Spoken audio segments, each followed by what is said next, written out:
Good morning, everybody. Thanks so much for joining us. This is Harriet Kamrick with Down to Earth, and it's the Sunday morning edition in which we're going to talk about faith. And this morning, we're going to talk about the power of forgiveness. And I'll tell you why it occurred to me and why I chose this topic to share with you on this morning. But I want to say a special welcome to those of you who are joining us from all parts of the globe, literally. I want to thank you so much for reaching out and telling us that you're hearing us and that you're hearing us. Thanks to those of you who are still subscribing. Our show is also heard on Apple Podcasts. That's right, Apple Podcasts. So if you have your iPhone, go into your iPhone. And on your screen, you should see Apple Podcasts. You should see podcasts, right? Podcasts. You know what it looks like? It's a little purple thing with something like waves going out of it. So go to your Apple screen, and look for Apple. Look for podcasts. Open it up and look for me. Search for me by name, Harriet Kamrick, as well as Down to Earth, and click subscribe. I need you to subscribe. If you have an Android phone, go into your Google Store. And inside of your Google Store is an app called Google Podcasts. Download the Google Podcasts to your phone because it's not automatically installed on some devices, right? And once you get there, look for me by name and subscribe. You can also listen to me on Spotify, Breaker, Overcast, Pocket Cast, and a variety of other podcast platforms. So thank you so much for your support. And the good thing about podcasts that I've liked for many, many years, I've been on Blog Talk Radio for many, many years. The thing about podcasts is that it's like radio on demand. I kid you not. A few weeks ago, back in September, I think, I was searching through my Blog Talk Radio podcast. I was looking for a specific broadcast. And sure enough, guess what? I found it. And it's good to do that because it's just like having radio on demand. So just imagine you can have me on demand. So whenever you want to hear what I have to say, you can go to any of the podcast platforms, whether you're on Apple, Spotify, or if you're on Google Podcasts. Just make sure that you look for me, search me, and whenever you feel like it could be on your way home, key it into your car if your car automatically connects to your device, or if you sync it with a sync cord, and it comes through the car stereo, you'll be amazed at what happens. So I want to thank you so much to those. Thank you to everybody who made that happen. Of course, we give honor to God first because He made it all right and He made it happen. So I want to thank you for that. So I'm going to spend just a few minutes with you this morning because my voice is challenging and my throat, that through which the sound comes out is what is the challenge. It's not so much the voice as it's the throat. You know, I've been struggling with and affected by some sort of virus that my daughter took home. Why on God's green earth? I'm like, I for 2 weeks, it didn't touch me, but it started. I took medicine and it went away. And then apparently it came back. And it just so happens I was tired. And you know how that is. When you're tired, you know, things just kind of get to you because your immune system is kind of knocked off because you're not getting enough rest. And I was like, darn it got me, didn't it? So it sure did. So this morning I want to talk about the power of forgiveness. And I want to talk about it because it struck me over the weekend as I searched for divined something to say. It occurred to me that a lot of the manifestation of illnesses that we're seeing that are inexplicable, this rash of plagues, I call them, cancers that appear like plagues, literally. If it's not one thing, it's the other. If it's not cancer in someone, it's some other disease that seems to afflict us. And especially those of us here in this part of the world, in the Western world, I tend to think that we can attribute it to modern life, the vagaries of modern life. This is the negatives that associated with modern life.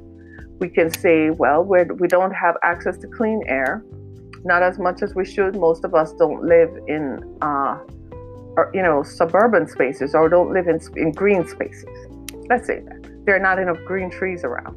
I don't know about you, but I like trees, so I make sure there are a lot of trees around my property because I like trees, right? We don't have enough access to walking as a form of exercise. Let's face it, in our modern life, we don't walk anywhere. We drive. 2 minutes down the road, we get in our cars and drive, right? So we're not walking actively and maintaining an active lifestyle without any effort. We go to the gym, yes, we work out, but look how much effort that takes. That's why most people don't bother, because it takes time and effort and dedication. You have to pack your stuff, you have to get in your car, you have to drive, and then when you come back, you're tired, you're of no use to your family, you can't do anything else. So most people are like, I can't be bothered, I don't have time for it. And then you're in an enclosed area where you're inhaling other people's sweat. Is that healthy enough for you? Right? And the mats and all the other stuff that are in the gym, right? So most people, so we do it because we have to, because you need some form of exercise. During winter, as most of us are headed that direction, guess what? We don't have enough.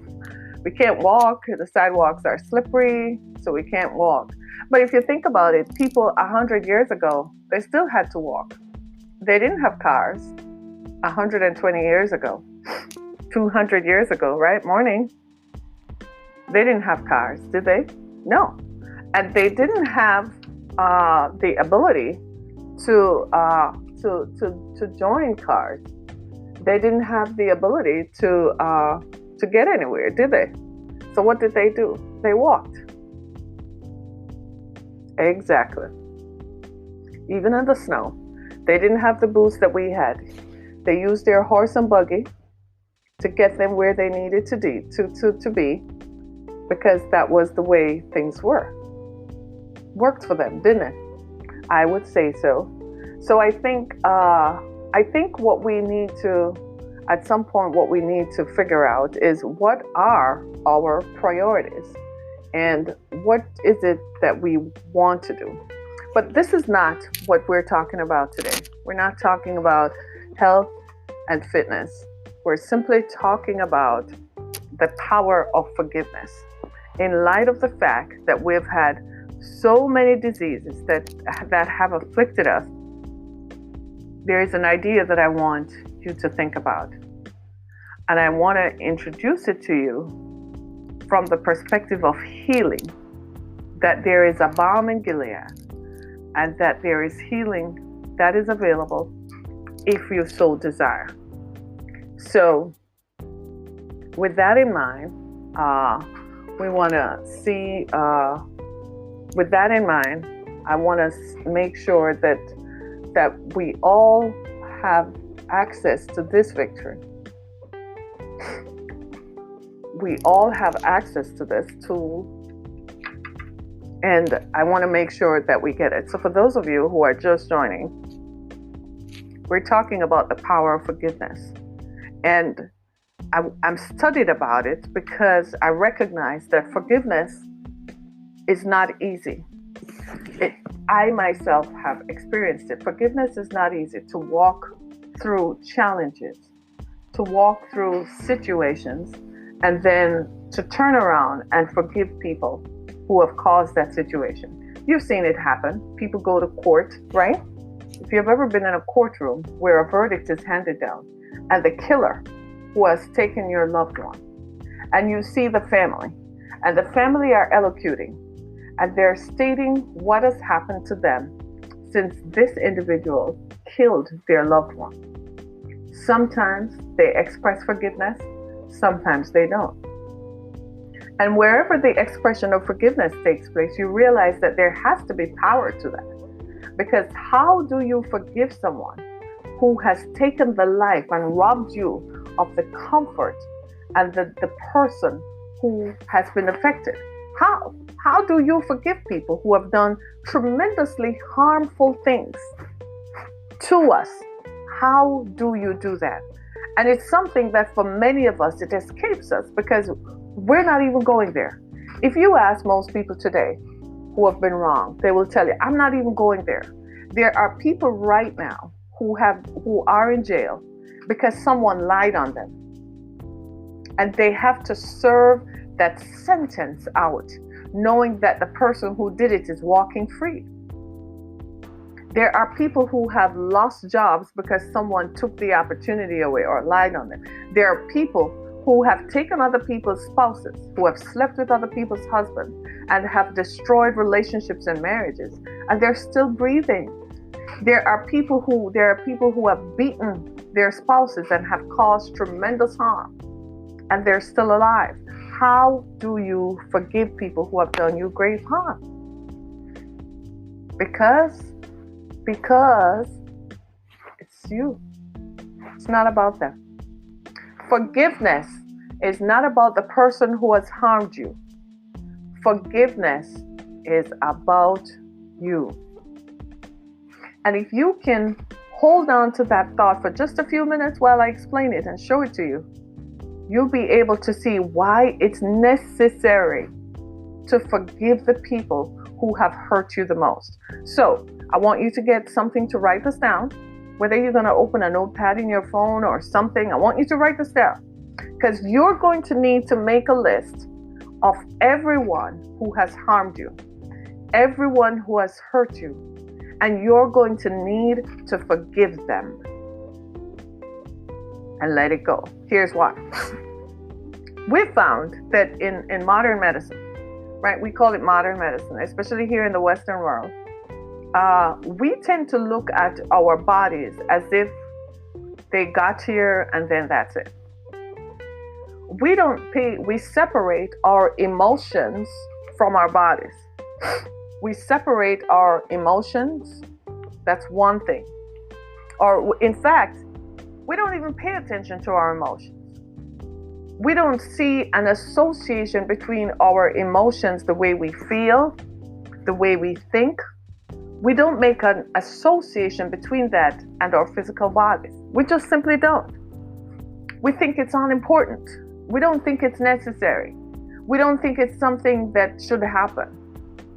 But what Eastern medicine knows is that our emotions have a direct correlation to our body. So let's say you've been walking around with someone who hurt you for 20 years. That thing just stays in there and it just builds all the resentment, all the anger is inside of you. There is a place with that person's name inside of you, and the situation that they did and the harm that it caused, especially if the harm keeps resounding. My ex-husband beat me up, and for 20 years, people, I had to live with the wrong decision I made to marry that man. 20 years. I kept asking myself, is this nightmare ever going to end? Even after we had been divorced. It was 20 years before the nightmare was finally over. 20 long years. Now, in those 20 years, it got to a midway point where after the divorce, and I had to deal with the loss of income, I had to deal with the displacement and the dislocation, got to the point where I forgave him. But I still had to deal with the residue from it. And I said, you know one thing it's not going to do? He's not going to get the ultimate victory. I'm not going to let him make my body sick because of what he did. So I said, it's not important, let it go. Just like that. I had to work at it. Everything that went wrong, that placed me in jeopardy financially and placed me in jeopardy legally, the residue, people. Do you hear what I'm saying? The residue. I said, I let it go. There was no greater thing that could have been so great that I would not let it go. And so I did, right? And so I challenge you today. I challenge you today in the same manner to let go of the very same stuff that someone may have hurt you with.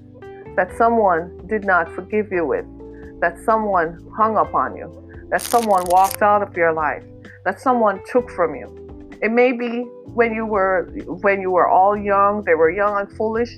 They'll tell you later that I didn't know what I was thinking. I didn't know what I was doing. I was young and foolish. They took your boyfriend. A lady told me a story some years ago of how when she met her boyfriend, she and her best friend slept with her boyfriend and got pregnant and had a child. She didn't just sleep with him. She got pregnant and had a child. And for the rest of their lives, she has to deal with that child. Now, she and the boyfriend ended up marrying. He apologized. She said it took most of their marriage. They've been together over 30 years now. It took most of their marriage for her to get past it. It was that egregious. The minute she forgave the woman, she prayed about it. She called her. It took something like 20 years. The minute she called her and they sat down to have lunch, she forgave the woman. You know what happened to that woman? The woman told a story of how she had lived in hell. She was on drugs. She became addicted to drugs. She became that because she couldn't come to grips with what she had done to her best friend. Sometimes people do stuff to us, and they do it to us without thinking. They do it to us while they think it's funny, or they think it's just fun to make your life miserable. They think they're getting one over on you. Seriously. And they laugh at it without realizing that there is going to be a consequence that is going to happen to this. My friends, I can't begin to tell you how important it is for you to forgive them. Forgive them even so. I could tell you many, many stories of people who have been through tremendous harm and tremendous hardship by people, by others, placed in severe jeopardy, and still have to forgive. Even sometimes we have to forgive ourselves.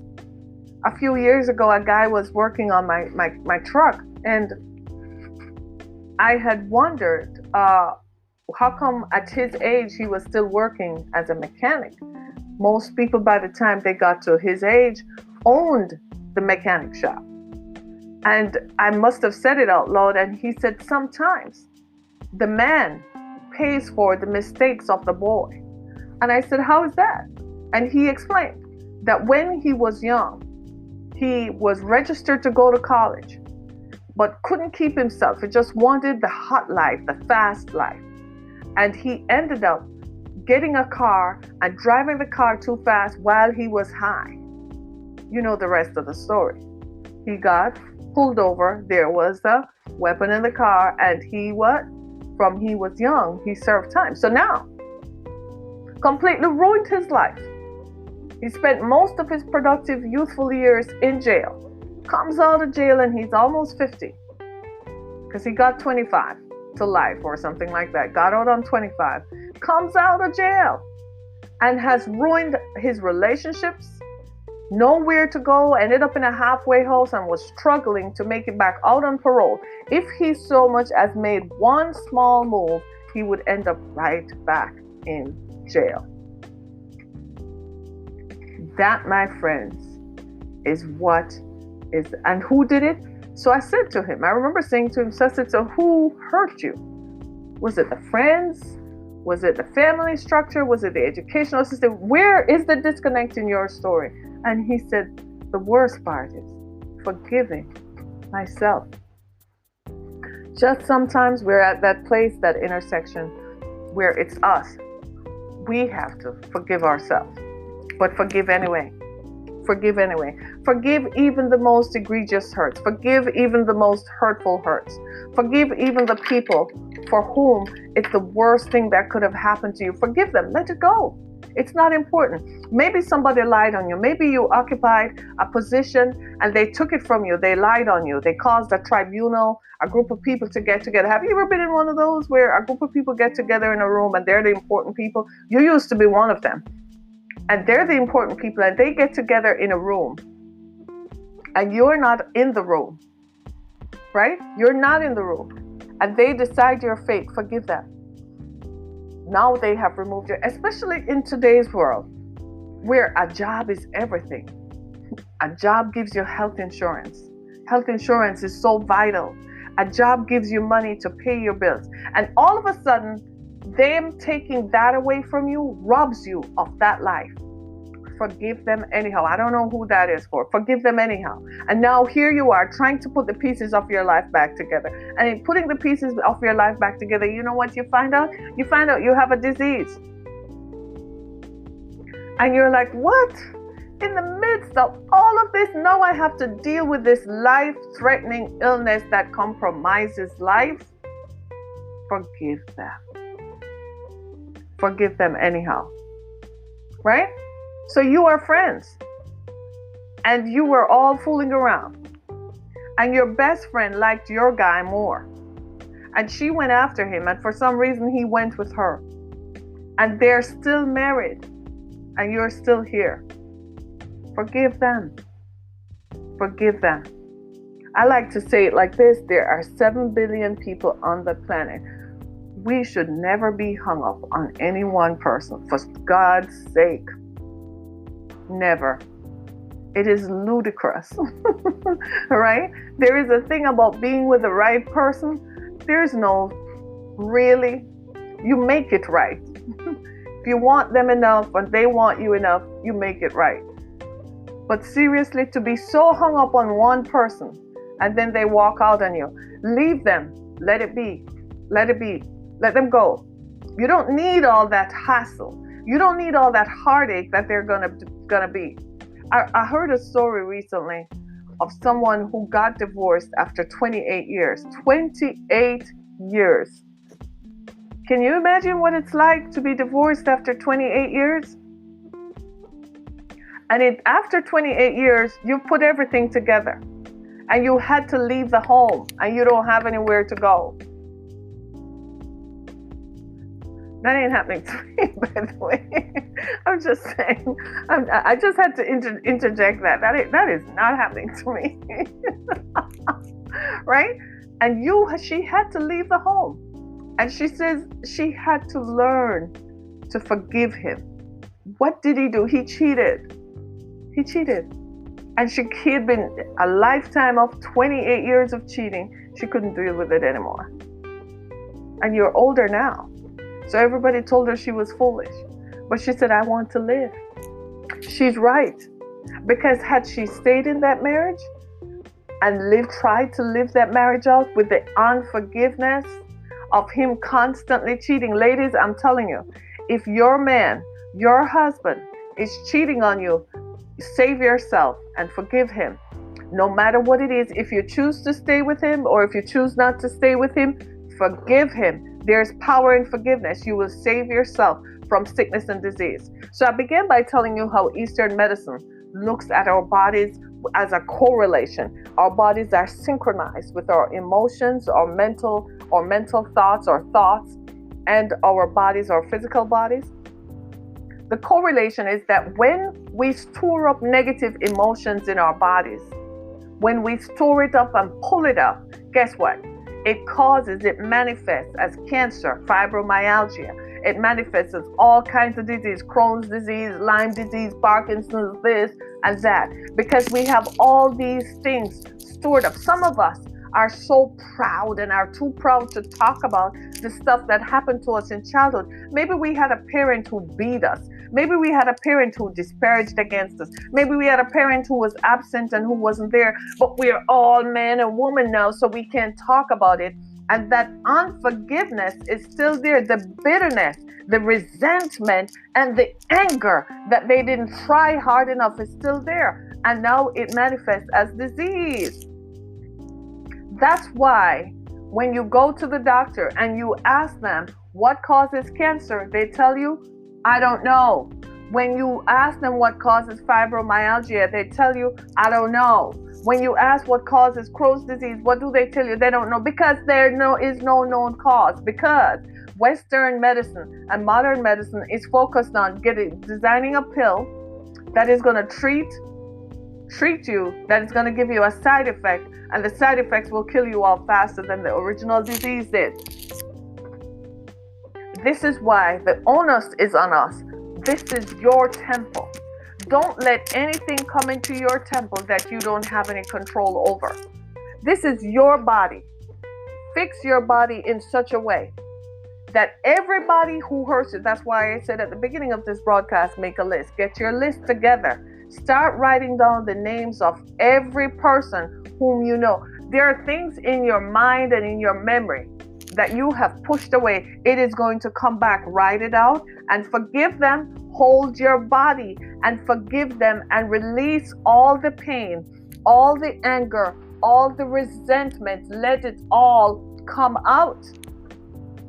Because when it doesn't come out, it stays in your body. And what happens is your immune system, the cells that are supposed to keep us healthy, they're too busy fighting off this thing. Every time you go around the person or you think about them, you want to fight. If you don't fight, you're going to run and you want to fight them. The body is too busy. So after a while, the immune system says, hey, wait a minute, I'm kind of worked out and I'm kind of tired. I can't fight off anything. So when all kinds of disease and stuff of viruses start passing, it has a host in your body because we haven't dealt with the stuff that we need to deal with. Forgive these folks. Forgive the pastor who molested you. Forgive the priest who touched you. Forgive the teacher who called you out by a name when you were a kid and that affected you so badly that you never ever went to school. You never ever did. Forgive the first boyfriend or the second girlfriend or whoever who called you out by a name that affected you. Forgive the wife who left you because she couldn't stand your cheating. And after she left you, your life just became a spiral out of control. You're still trying to figure it out. Forgive yourself for causing the cheating in the first place. You cheated. Take responsibility. I know people out there right now are saying, dang, is this me? Yes, it is you. Forgive yourself. Some of the stuff, we caused it to happen. As bad as my ex-husband was, you know what I told myself? I married him. I didn't have to. They weren't holding a gun to my head. In spite of the evidence, I still thought love could conquer all, and look what love did. For the rest of 20 years, I had to live with that mess. But I got the victory though, because I forgave him real quick. I said, oh, nope, all these diseases that I see happening, not going to happen to me. Forgive them. Forgiveness is powerful. Forgiveness is healing. When you forgive them, you know what you're going to find? You're going to find that you actually do what? Feel sorry for them. It's humbling. When you've forgiven someone, one of the first things that come to you is how humbled you feel. Because when you look at the might of what they did to you, and you realize that you could move it away from you, it's almost like it's a weight that was crushing you. When you realize that, you realize how powerful forgiveness is. It's almost as if forgiving the person releases something inside of you. There is a place in you that person inhabited. All the stuff, the resentment and the anger that you carried about what they did. There is a place in you that you have to forgive them. Join me again on Down to Earth. I'll be right back.